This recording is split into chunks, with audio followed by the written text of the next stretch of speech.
अस्सलाम वालेकुम। मेरा नाम रफ़ाकतुल्लाह ख़ान और आप देख रहे हैं माइंड ब्लोइंग आयुके। तो आज हम इस खौफनाक स्टोरी का पार्ट 2 शुरू करने वाले हैं। अगर आपने पार्ट 1 नहीं देखा तो लिंक डिस्क्रिप्शन में है, जाके पहले उसको देख ले ताकि आपको इस स्टोरी की फुल समझ आ जाए। तो चलिए पार्ट 2 को शुरू कर लेते हैं। इसी रात शाइस्ता ने भी किसी डरावनी सी चीज़ को सीढ़ियों पर लेटे हुए देखा था और वो सब वहाँ से रातों रात वापस आ गए थे। ये मुझे शाइस्ता ने बताया था।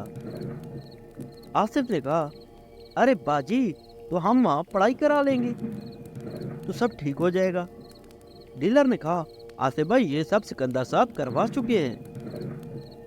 वहाँ से बहुत से लोग जो जिन काबू करने का दावा करते थे वो सब वहाँ से भाग चुके हैं और वो बोलते हैं वो जगह बहुत ज्यादा भारी और असेब ज़दा है और वहाँ रहने वाली शैतानी चीजें किसी इंतकाम के चक्कर में हैं।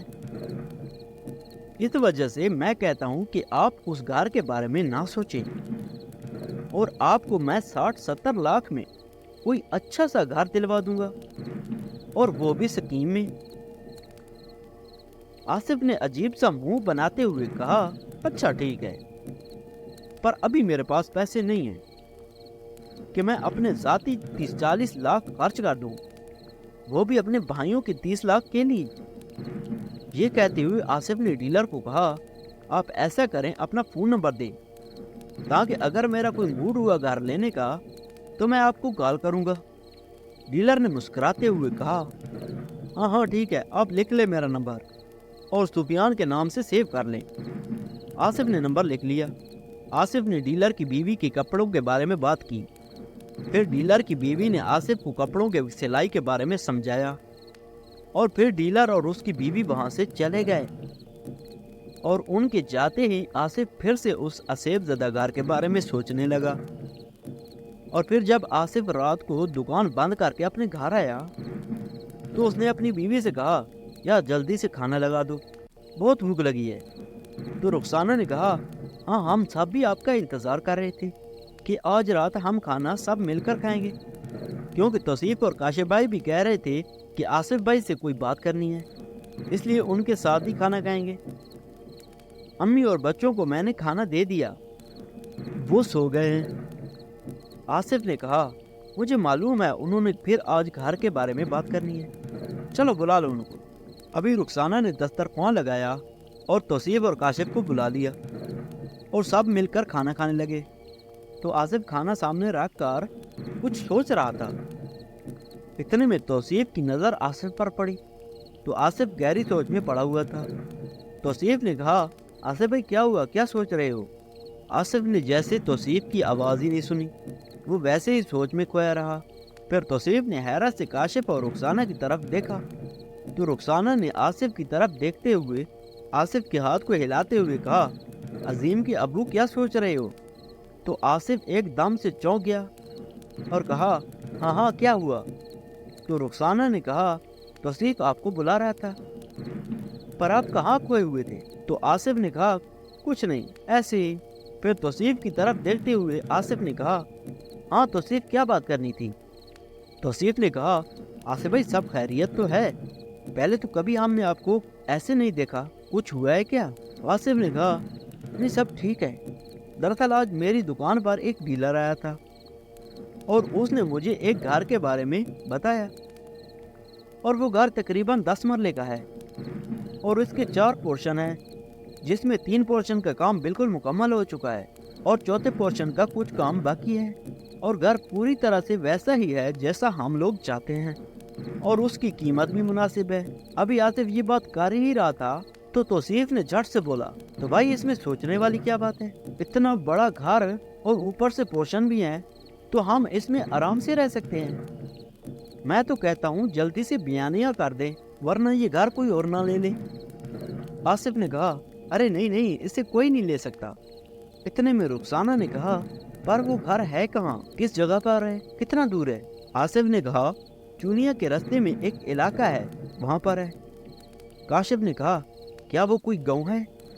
आसिफ ने कहा, गांव तो है पर वो शहर ही लगता है, क्योंकि वहाँ पक्की सड़कें और बहुत आबादी है और किसी जगह से भी गांव जैसा नहीं लगता। तौसीफ ने कहा, तो भाई हम कल सुबह जाकर देख लेते हैं और उसी वक्त बयानिया भी करवा देंगे।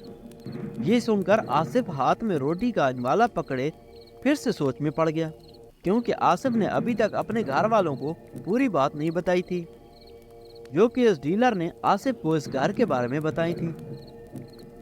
फिर रुखसाना ने आसिफ की तरफ देखते हुए कहा, क्या बात है, आप फिर सोच में पड़ गए हो, आखिर बात क्या है? आसिफ ने चौंक कर कहा, नहीं कुछ नहीं, बस मैं इस घर के बारे में सोच रहा था। रुखसाना ने कहा, क्या सोच रहे थे? आसिफ ने कहा, नहीं बस ऐसे ही, चलो अब सब खाना खाओ आराम से। ये कहते हुए आसिफ खाना खाने लगा। खाने के बाद जब आसिफ सोने के लिए अपने कमरे में गया तो उस वक्त भी आसिफ रात देर तक जाकर यही सोचता रहा कि अगर मैंने घर में सबको बता दिया कि वो जगह किसी के रहने के लायक नहीं है, तो हो सकता है इसके भाई इस घर को खरीदने में राजी ना हो, और अगर ऐसा हुआ तो हमें फिर से कोई सस्ता घर नहीं मिलेगा। आसिफ का कभी दिल चाहता था कि वो सबको बता दे घर की असलियत, फिर वो सोचता था कि नहीं बताऊंगा। बस यही सोचते हुए वो सो गया। अगले दिन सुबह जब आसिफ उठा तो उसके दोनों भाई उसके पास आए और उन्होंने आसिफ से कहा, भाई आज हम दोनों ने काम से छुट्टी की है और आज हम नाश्ता करके आपके साथ वो घर देखने चलेंगे। आसिफ ने हैरत से अपने भाइयों की तरफ देखा और फिर कुछ देर बाद अपना सर खुजाते हुए इधर उधर देखते हुए कुछ सोचने लगा, और फिर उसने अपने भाइयों की तरफ देखते हुए कहा, अच्छा ठीक है, लेकिन उससे पहले मुझे उस डीलर से फ़ोन पर बात करनी होगी, क्योंकि अभी तो मैंने भी वो घर नहीं देखा और ना ही डीलर को पता है कि हम वो घर लेना चाहते हैं, इसलिए पहले मुझे उससे बात करने दो। तौसीफ ने कहा, ठीक है भाई, पर जो भी करना है आज ही करना है, वरना कहीं वो घर फरोख्त ना हो जाए। तो आसिफ के मुंह से अनजाने में निकल गया, अरे किसी ने मरना है क्या? वो घर लेने से सब डरते हैं, वरना वो घर कब का फरोख्त हो गया होता, कोई नहीं लेने वाला उसे। आसिफ की ये बात सुनकर तौसीफ और काशिफ आसिफ की तरफ हैरत से देखते हुए बोले, भाई क्या मतलब है आपका? अगर वो घर कोई लेगा तो कोई क्यों मरेगा और कौन मारेगा उसे? तौसीफ ने अचानक अपनी नजरें चुराते हुए सोचा, ये मैंने क्या कह दिया।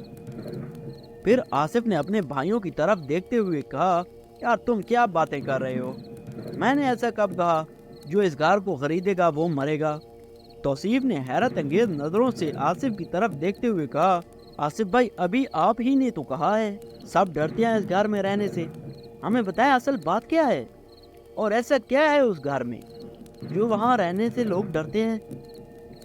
आसिफ ने बात को गोल करते हुए कहा, अरे नहीं नहीं, ऐसी कोई बात नहीं है, मैं तो इस वजह से कह रहा था कि इतना बड़ा घर है तो लोग इतने बड़े घर में अकेले रहने से डरते होंगे, क्योंकि वहाँ चोर और चक्के भी होंगे।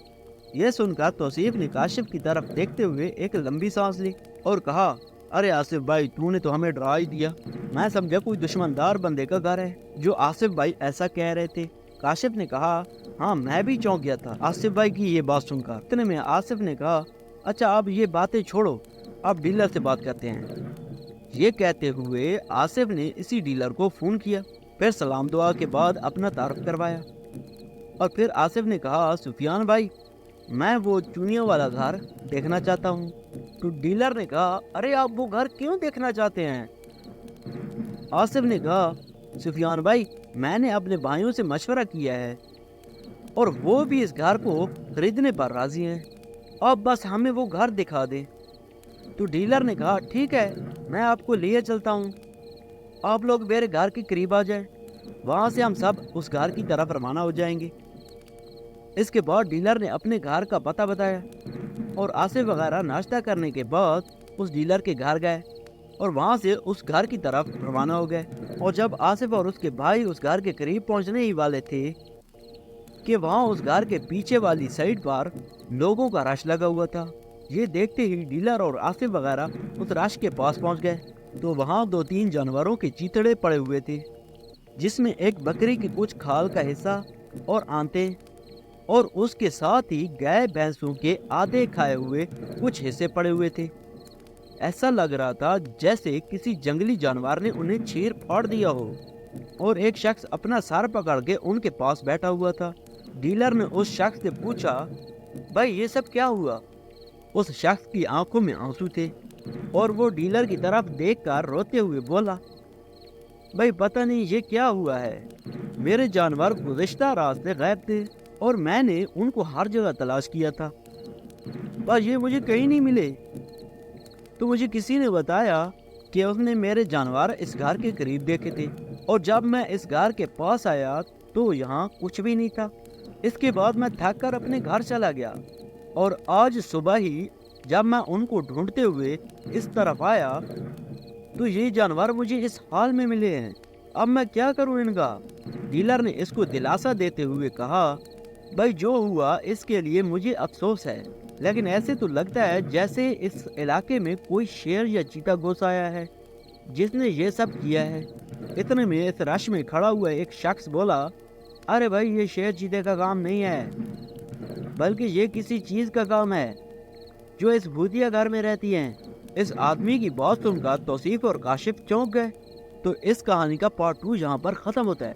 अगर आपको पार्ट 2 पसंद आया है तो प्लीज़ चैनल को सब्सक्राइब कर दें और वीडियो को लाइक कर दें, शेयर कर दें। और इसका पार्ट 3 2-3 दिन में इंशाल्लाह आ जाएगा।